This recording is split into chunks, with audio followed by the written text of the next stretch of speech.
I also draw your attention to this handsome limestone building, one of my favorites. Richard Warshauer is an executive at one of the world's largest commercial real estate firms. He's also a tour guide.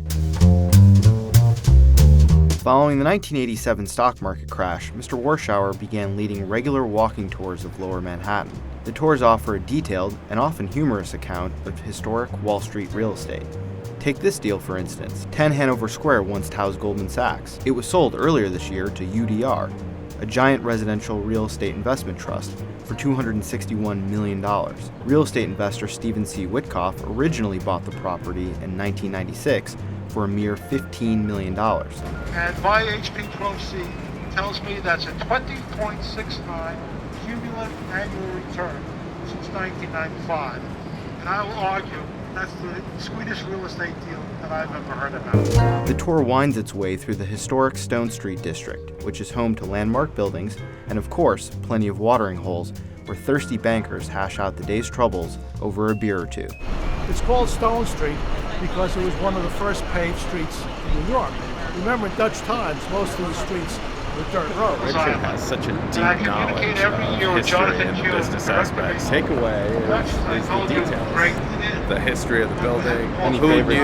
Who knew that Lehman Brothers started out in schlocky amalgamated building. Draw your attention to the bronze outside doors. It was built by a very conservative banking institution called City and Farmers Trust. What's your favorite building so far? Anything that sticks out? I'd say this one in the lobby of the Rockefeller building that we saw at the beginning. All the best addresses, if you'll notice, have one in front of them. One Hanover Square, one Liberty Square, one William, one Bowling Green. We've toured 5 buildings with one on it today. A tour of Lower Manhattan would be incomplete without a nod to the heroes and occasional crooks who comprise Wall Street's long history. Mr. Warshauer took us to 60 Broad Street, the former workplace of Michael Milken, the junk bond king who was indicted in 1989 on 98 counts of racketeering and securities fraud. So Milligan, he was the last guy to commit insider trading, right?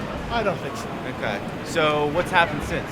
What's happened since? Galleon has happened since. Oh, All Galleon. the other indictments. There's always a certain segment of the financial community that wants the edge, that substitutes cry for hard work. One other quick note, Captain Kidd, the pirate, lived on Pearl Street right here. And in those days, pirates... I'm Ben Protess, reporting for DealBook at the New York Times.